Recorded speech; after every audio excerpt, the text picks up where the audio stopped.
What is up mga papi?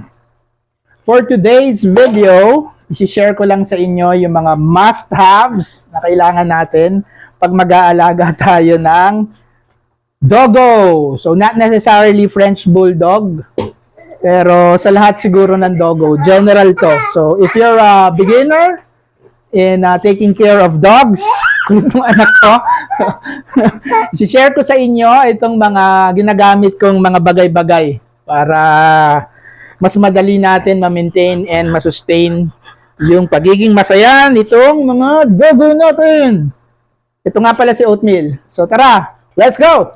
Throw your hands up if you with it, drop it. So unang-una, ano nga ba ang pinapakain natin dito kay Oatmeal? So ang dog food choice ko para kay Oatmeal is tong NutriCare. Mama, nakikita ba si NutriCare? Yes. So si NutriCare, kaya siya yung dog food of choice ko is because mataas yung protein content nito. So alam ko around 20 or 21%. 21% yata sa puppy, tapos 20% para sa adult. So tapos itong IOZ NutriCare na to or NutriCare, meron tong yuca. So yung ginagawa ng yuca, nineutralize niya yung bad smell ng poop nung dog. So totally hindi naman talaga nawawala yung amoy ng poop ng aso or ng dog, pero nababawasan siya. Yun. Okay? So that's your NutriCare. So binibili ko to sa Shopee, parang 1,200 for 10 kilos. So next, ito namang soap na ginagamit ko. Itong soap na to is hindi ko alam kung nakikita niya eh. Itong soap na to is activated charcoal soap for dogs. So ginagamit ko to kasi nakaka-neutralize rin siya ng amoy ng aso. Okay, so ang French Bulldog medyo maamoy ito eh. Hindi ko alam kung si Oatmeal lang yon, pero feeling ko lahat naman ng French Bulldog or lahat naman ng aso talagang usually pagka mga 4 days to a week mo na hindi pinapaliguan, medyo may amoy na siya. So, activated charcoal pet shampoo. Ang main ingredient nito is Madre de Cacao. So, mura lang to. Nabibili ko to sa Shopee ng mga around parang 95 to 100 bucks yata. Ilan liters ba to? 1.2 liters. So, sobrang mura. Budget meal to. Next. So, ang mga French Bulldog, masyadong susceptible sa mga fungi. So, usually, nagkakaroon to ng mga allergy and hot spots. Dito ko hindi nakikita si So, ang ginagamit ko, nakuha ko to sa vet ni Oatmeal eh. Ang ginagamit ko para gamutin yung mga hot spot niya is tong mycocide. Okay? Itong mycocide, ang gagawin mo lang rito, pagka pinaliguan mo si doggy, ibabad mo sa kanya ng mga 10 to 15 minutes. And then, after nun, tsaka mo i-rinse. So, sobrang bisa nitong mycocide na to. So, kung merong hotspot yung dogs nyo, I strongly recommend this. Bili kayo nito. This is around 350 yata sa Shopee. So, so madali lang naman siya. Yun nga, ibababad lang natin si Doggo dito for 15 minutes. Next is yung vitamins ni Oatmeal, Coach Shine. So, ito yung binibigay ko sa kanya on a daily basis. So, nakuha ko rin to sa vet ni Oatmeal. Ito yung recommended ng vet niya. Andi dito naman yung dosage kung ilan ml yung ibibigay nyo depending dun sa weight ng dog nyo. So, this is Coach Shine para makintab yung balahibo ng mga doggos natin.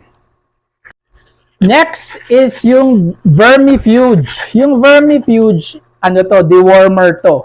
So, every 3 or 4 months, dinideworm ko to si Oatmeal. So, ito yung binibigay ko sa kanya. ito rin yung recommended nung vet ni Oatmeal. Ako na lang yung nagbibigay, hindi ko na dinadala sa vet. So, ito raw kasi nakakapatay rin to ng heartworm. Kaya ito yung recommended ng vet niya. So again, this is Vermifuge. Next is yung dog floor deodorizer natin. Nakikita ba to, mama? Okay. So, to si Oatmeal, ano to, potty train to, umiihi to at saka jumejeb sa banyo. Kaya lang paminsan may mga accident. So, para malinis natin kung saan na aksidente, saan siya umihi, saan siya pumup, ito yung ginagamit ko. So, paminsan nagbi-bleach ako, but usually, itong dog floor deodorizer disinfectant ang ginagamit ko kung saan siya umihi. So, ang flavor nito is vanilla and mabango siya. Okay, so this is around 250 yata sa Shopee. Of course, meron rin tayong bag. Dito ko nilalagay yung mga diapers at saka yung mga passports niya sa mga malls. Pagka nagmo-mall tayo, dito yan nakalagay lahat. And syempre, meron tayong plastic, mga plastic labo na ginagamit natin pagka jumeb siya para pulutin natin. Okay? So, ang kulit nitong mga... Ang landi ni Oatmeal, ang kulit ni Cody. Nagugulo na yung vlog natin. But anyway, it's fun. So, ito yung bag na ginagamit natin. Next, isa pang kailangan natin. Ito yung nail cutter. Ang putol ng kuko ng doggo natin. So, nabigli ko to sa Tiendesitas. Mura lang to. Parang 70 pesos yata or 100 pesos. Okay, so kailangan mo rin yan para maputol yung kuko ng mga aso natin regularly.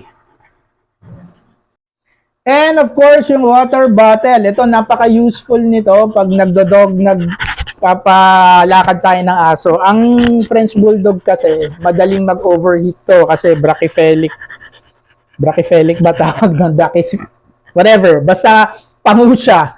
Okay, so dahil pangu siya, hirap siya huminga and madali siya mag-overheat. So, pag papalakad tayo ng aso or nagdo-dog walk tayo, palagi tayong meron nito. Para sigurado tayong hindi mag-overheat. Itong si Oatmeal. Saan na ba? Halika nga dito. And then lastly, but not lastly, ito, isa syempre, common sense. Kailangan natin ng leash. Di ba? So, binili ko rin to sa Tiendesitas, parang 150 yata. Matagal na, dumi na nga kasi palagi namin ginagamit. Okay? So, meron rin akong pet stroller. Tingnan nyo yung mga ibang vlog ko, andun yon. So, hindi ko na i-discuss dito, pero meron akong pet stroller. Kasi nga, ito, madali itong mapagod. Minsan nga, nagpunta kami sa Arcovia, parang na-heat stroke to kailangan paliguan ng yelo. So, yun. Kailangan nyo ng stroller. Definitely, lalo na kung yung dog nyo is yung mga pangong dog like French Bulldog or Boston Terrier. Meron rin akong Boston Terrier, si Alanis, pero she's in Laguna right now. So, ayun. So, si Oatmeal, meron rin niyang sariling space dito sa bahay namin. Meron siyang cage, although yung cage niya naman, palagi nakabukas lang yan. Hindi naman siya kinukulong. Diyan siya natutulog. Okay? So, I guess that's it. Yan yung mga essentials na ginagamit natin to take care of Oatmeal, our French Bulldog. Kung meron ako mga na-miss, pa-comment down below para i-discuss natin. Tingnan ko, baka hindi ko lang nahalungkat dun sa mga gamit. Pero, ayan. So, I hope you learned something, especially for those beginners na nag-aaso or nag-aalaga ng mga dogs. Okay? So, ayun lang for now. Thank you for watching. Please subscribe and comment down below dun sa mga iba pang essentials na kailangan kasama rito sa list natin para ma-vlog natin sa susunod. Alright? Thank you for watching. Peace, everybody.